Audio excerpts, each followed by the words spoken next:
Chapter 1. Reproduction in Organisms. Each and every organism can live only for a certain period of time.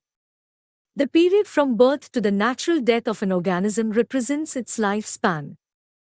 Lifespans of a few organisms are given in Figure 1.1. Several other organisms are drawn for which you should find out their lifespans and write in the spaces provided. Examine the lifespans of organisms represented in the Figure 1.1. Isn't it both interesting and intriguing to note that it may be as short as a few days or as long as a few thousand years? Between these two extremes are the lifespans of most other living organisms. You may note that lifespans of organisms are not necessarily correlated with their sizes. The sizes of crows and parrots are not very different, yet their lifespans show a wide difference. Similarly, a mango tree has a much shorter lifespan as compared to a peepal tree. Whatever be the lifespan, death of every individual organism is a certainty, that is, no individual is immortal, except single-celled organisms. Why do we say there is no natural death in single-celled organisms? Given this reality, have you ever wondered how vast number of plant and animal species have existed on Earth for several thousands of years? There must be some processes in living organisms that ensure this continuity. Yes, we are talking about reproduction, something that we take for granted. Reproduction is defined as a biological process in which an organism gives rise to young ones, offspring, similar to itself. The offspring grow, mature, and in turn produce new offspring. Thus, there is a cycle of birth, growth, and death. Reproduction enables the continuity of the species, generation after generation. You will study later in Chapter 5, Principles of Inheritance and Variation, how genetic variation is created and inherited during reproduction. There is a large diversity in the biological world, and each organism has evolved its own mechanism to multiply and produce offspring. The organism's habitat, its internal physiology, and several other factors are collectively responsible for how it reproduces. Based on whether there is participation of one organism or two in the process of reproduction, it is of two types. When offspring is produced by a single parent with or without the involvement of gamete formation, the reproduction is asexual. When two parents, opposite sex, participate in the reproductive process and also involve fusion of male and female gametes, it is called sexual reproduction. Asexual reproduction. In this method, a single individual, parent, is capable of producing offspring. As a result, the offspring that are produced are not only identical to one another but are also exact copies of their parent. Are these offspring likely to be genetically identical or different? The term clone is used to describe such morphologically and genetically similar individuals. Let us see how widespread asexual reproduction is among different groups of organisms. Asexual reproduction is common among single-celled organisms and in plants and animals with relatively simple organizations. In protists and monorans, the organism or the parent cell divides by mitosis into two to give rise to new individuals. Thus, in these organisms, cell division is itself a mode of reproduction. Many single-celled organisms reproduce by binary fission, where a cell divides into two halves and each rapidly grows into an adult. Example, amoeba, paramecium. In yeast, the division is unequal and small buds are produced that remain attached initially to the parent cell, which eventually gets separated and mature into new yeast organisms, cells. Under unfavorable condition, the amoeba withdraws its pseudopodia and secretes a three-layered hard covering or cyst around itself. This phenomenon is termed as encystation. When favorable conditions return, the encysted amoeba divides by multiple fission and produces many minute amoeba or pseudopodiospores. The cyst wall bursts out, and the spores are liberated in the surrounding medium to grow up into many amoebae. This phenomenon is known as sporulation. Members of the kingdom fungi and simple plants such as algae reproduce through special asexual reproductive structures. The most common of these structures are zoospores that usually are microscopic motile structures. Other common asexual reproductive structures are conidia, penicillium, buds, hydra, and gemmules, sponge. You have learnt about vegetative reproduction in plants in class 11. What do you think? Is vegetative reproduction also a type of asexual reproduction? Why do you say so? Is the term clone applicable to the offspring formed by vegetative reproduction? While in animals and other simple organisms the term asexual is used unambiguously, in plants, the term vegetative reproduction is frequently used. In plants, the units of vegetative propagation such as runner, rhizome, sucker, tuber, offset, bulb are all capable of giving rise to new offspring. These structures are called vegetative propagules.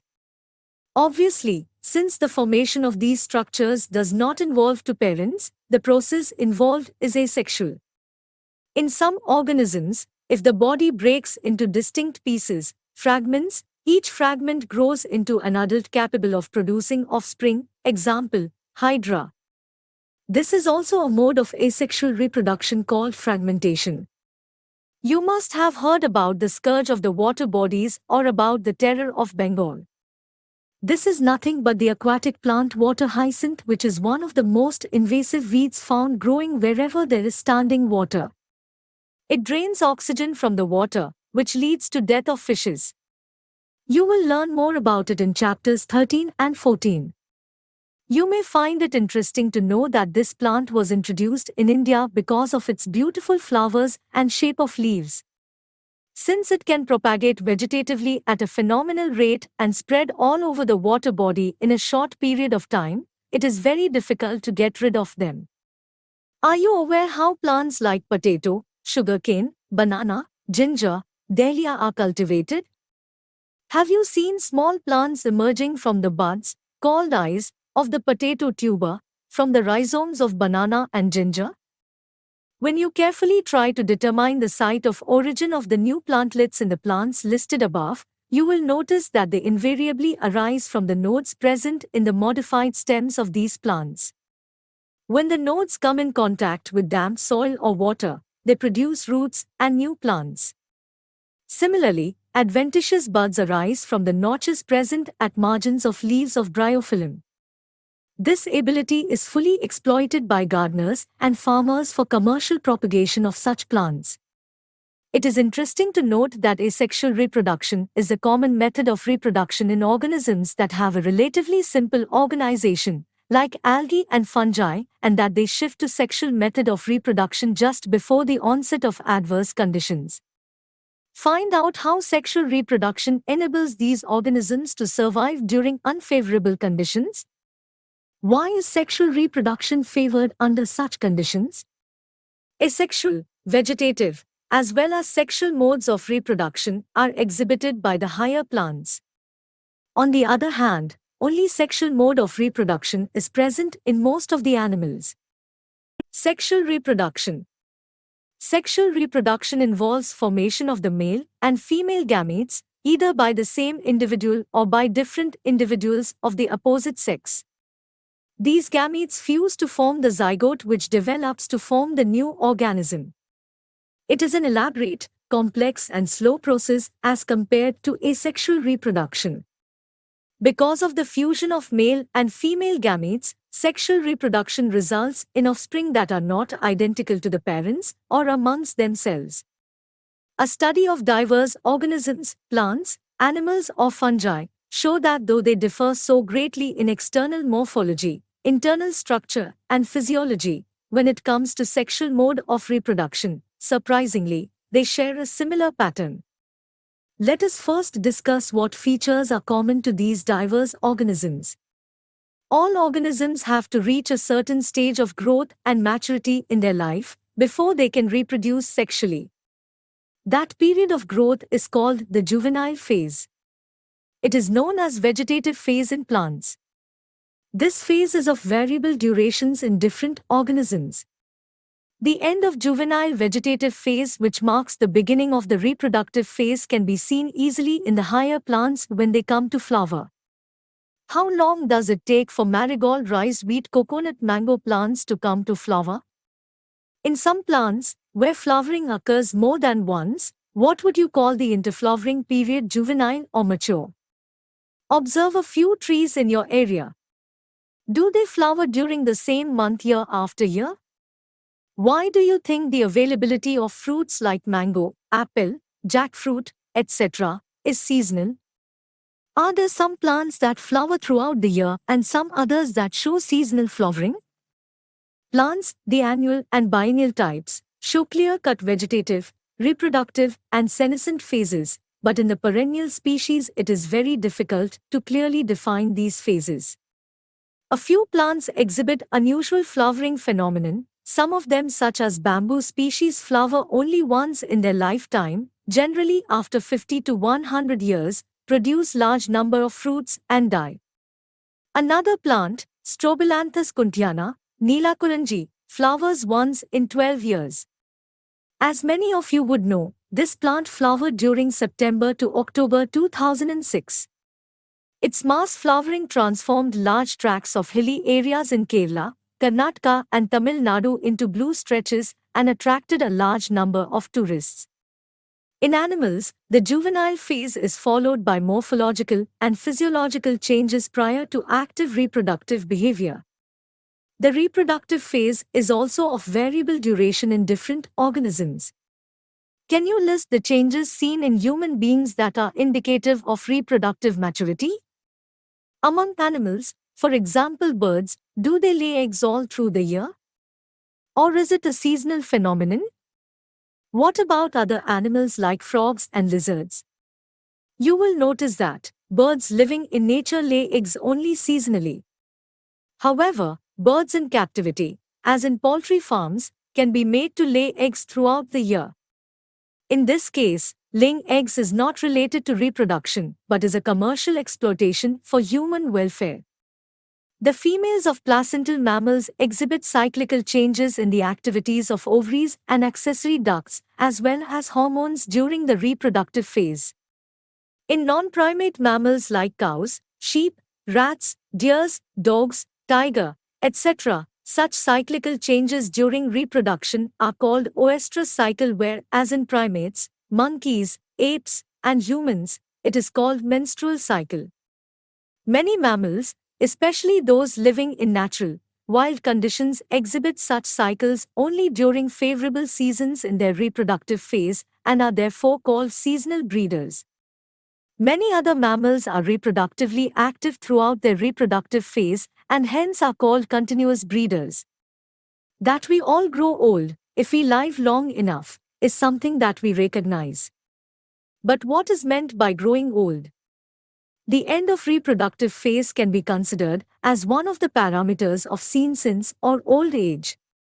There are concomitant changes in the body, like slowing of metabolism, etc., during this last phase of lifespan. Old age ultimately leads to death. In both plants and animals, hormones are responsible for the transitions between the three phases. Interaction between hormones and certain environmental factors regulate the reproductive processes and the associated behavioral expressions of organisms. Events in sexual reproduction.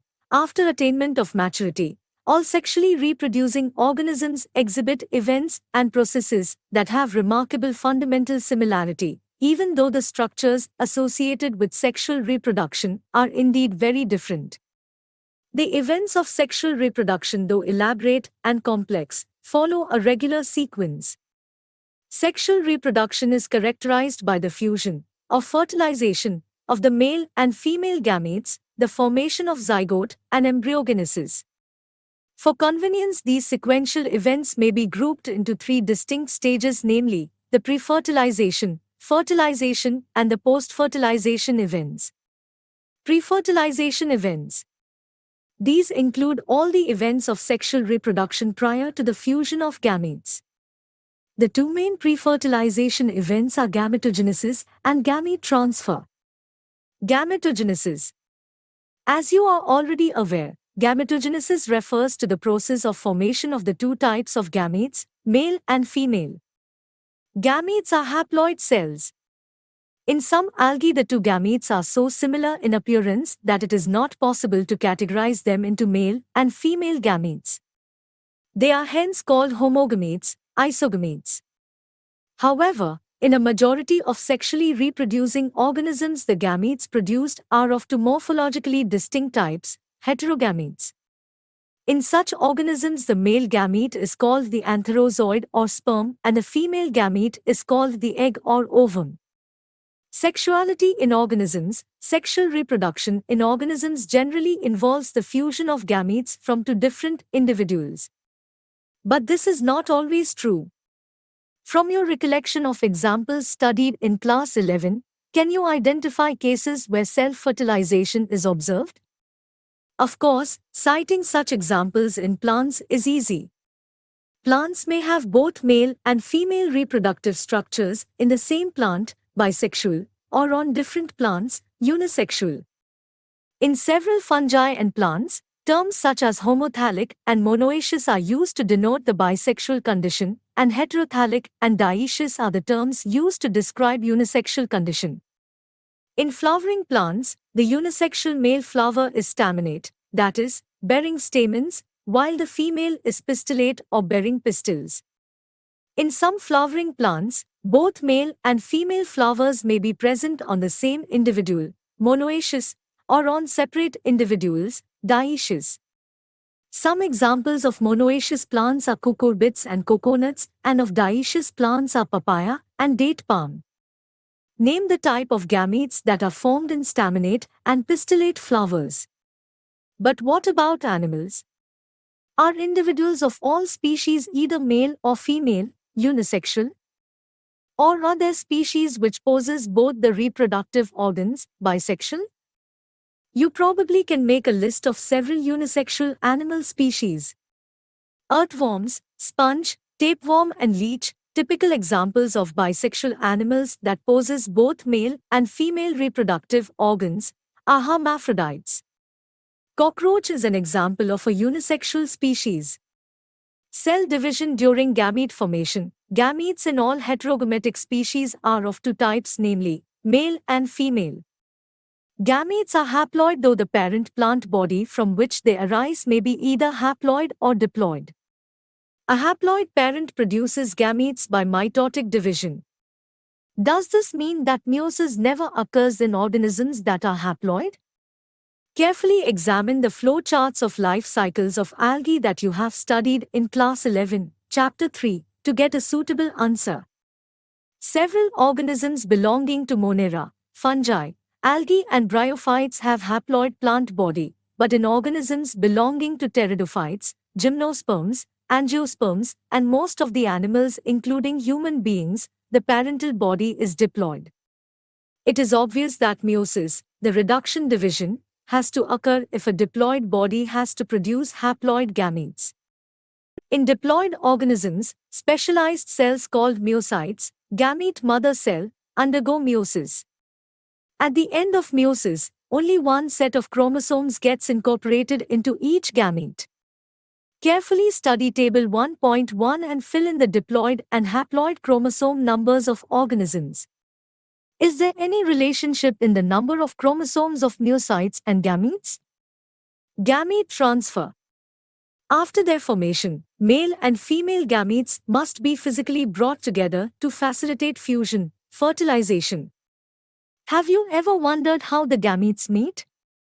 In a majority of organisms, male gamete is motile and the female gamete is stationary. Exceptions are a few fungi and algae in which both types of gametes are motile. There is a need for a medium through which the male gametes move. In several simple plants like algae, bryophytes, and pteridophytes, water is the medium through which this gamete transfer takes place. A large number of the male gametes, however, fail to reach the female gametes.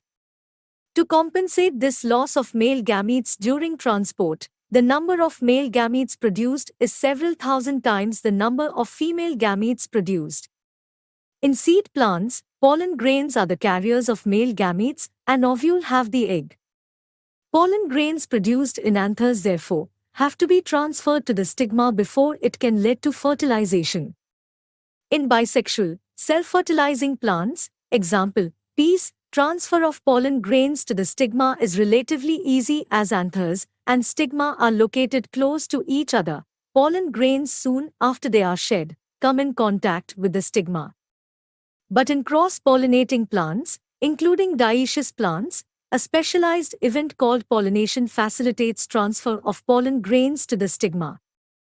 Pollen grains germinate on the stigma and the pollen tubes carrying the male gametes reach the ovule and discharge male gametes near the egg. In dioecious animals, since male and female gametes are formed in different individuals, the organism must evolve a special mechanism for gamete transfer. Successful transfer and coming together of gametes is essential for the most critical event in sexual reproduction, the fertilization. Fertilization. The most vital event of sexual reproduction is perhaps the fusion of gametes. This process called syngamy results in the formation of a diploid zygote. The term fertilization is also often used for this process. The terms syngamy and fertilization are frequently used though interchangeably. What would happen if syngamy does not occur?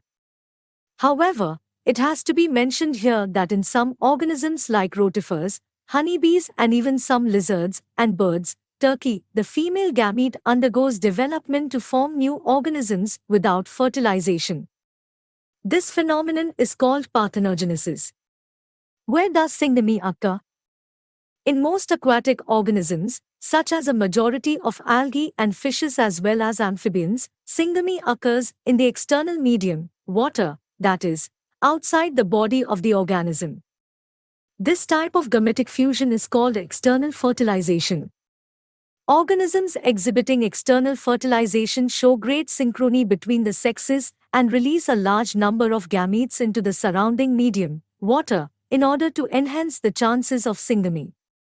This happens in the bony fishes and frogs where a large number of offspring are produced. A major disadvantage is that the offspring are extremely vulnerable to predators threatening their survival up to adulthood. In many terrestrial organisms belonging to fungi, higher animals such as reptiles, birds, mammals and in a majority of plants, bryophytes, pteridophytes, gymnosperms and angiosperms, syngamy occurs inside the body of the organism, hence the process is called internal fertilization. In all these organisms, egg is formed inside the female body where they fuse with the male gamete. In organisms exhibiting internal fertilization, the male gamete is motile and has to reach the egg in order to fuse with it. In these, even though the number of sperms produced is very large, there is a significant reduction in the number of eggs produced. In seed plants, however, the non-motile male gametes are carried to female gamete by pollen tubes. Post-fertilization events. Events in sexual reproduction after the formation of zygote are called post-fertilization events. The zygote. Formation of the diploid zygote is universal in all sexually reproducing organisms. In organisms with external fertilization, zygote is formed in the external medium, usually water, whereas in those exhibiting internal fertilization, zygote is formed inside the body of the organism. Further development of the zygote depends on the type of life cycle the organism has and the environment it is exposed to. In organisms belonging to fungi and algae, zygote develops a thick wall that is resistant to desiccation and damage. It undergoes a period of rest before germination. In organisms with haplontic life cycle, as you have read in class 11, zygote divides by meiosis to form haploid spores that grow into haploid individuals. Consult your class 11 book and find out what kind of development takes place in the zygote in organisms with diplontic and haplodiplontic life cycles. Zygote is the vital link that ensures continuity of species between organisms of one generation and the next. Every sexually reproducing organism, including human beings, begin life as a single cell, the zygote. Embryogenesis. Embryogenesis refers to the process of development of embryo from the zygote. During embryogenesis, zygote undergoes cell division, mitosis, and cell differentiation. While cell divisions increase the number of cells in the developing embryo, cell differentiation helps groups of cells to undergo certain modifications to form specialized tissues and organs to form an organism. You have studied about the process of cell division and differentiation in the previous class. Animals are categorized into oviparous and viviparous based on whether the development of the zygote takes place outside the body of the female parent or inside, that is, whether they lay fertilized, unfertilized eggs or give birth to young ones. In oviparous animals like reptiles and birds, the fertilized eggs covered by hard calcareous shell are laid in a safe place in the environment. After a period of incubation, young ones hatch out. On the other hand, in viviparous animals, majority of mammals including human beings, the zygote develops into a young one inside the body of the female organism. After attaining a certain stage of growth, the young ones are delivered out of the body of the female organism. Because of proper embryonic care and protection, the chances of survival of young ones is greater in viviparous organisms. In flowering plants, the zygote is formed inside the ovule. After fertilization, the sepals, petals and stamens of the flower wither and fall off. Can you name a plant in which the sepals remain attached? The pistil, however, remains attached to the plant. The zygote develops into the embryo and the ovules develop into the seed. The ovary develops into the fruit, which develops a thick wall called pericarp that is protective in function. After dispersal, seeds germinate under favorable conditions to produce new plants. Summary: reproduction enables a species to live generation after generation. Reproduction in organisms can be broadly classified into asexual and sexual reproduction. Asexual reproduction does not involve the fusion of gametes. It is common in organisms that have a relatively simple organization such as the fungi, algae and some invertebrate animals. The offspring formed by asexual reproduction are identical and can be referred to as clones. Zoospores, conidia, etc. are the most common asexual structures formed in several algae and fungi. Budding and gemule formation are the common asexual methods seen in lower animals. Prokaryotes and unicellular organisms reproduce asexually by cell division or binary fission of the parent cell. In several aquatic and terrestrial species of angiosperms, structures such as runners, rhizomes, suckers, tubers, offsets, etc., are capable of giving rise to new offspring. This method of asexual reproduction is generally referred to as vegetative propagation. Sexual reproduction involves the formation and fusion of gametes. It is a complex and slow process as compared to asexual reproduction. Most of the higher animals reproduce almost entirely by sexual method. Events of sexual reproduction may be categorized into pre-fertilization, fertilization, and post-fertilization events.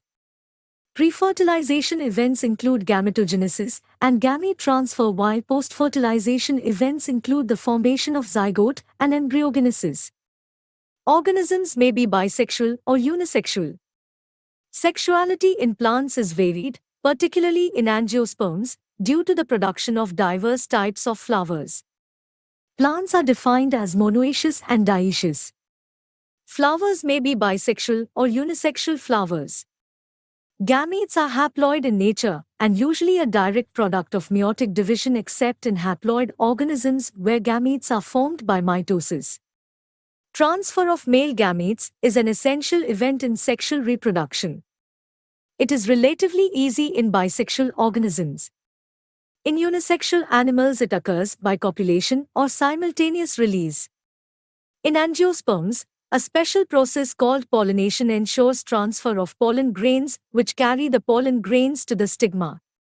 Syngamy, fertilization, occurs between the male and female gametes. Syngamy may occur either externally, outside the body of organisms, or internally, inside the body.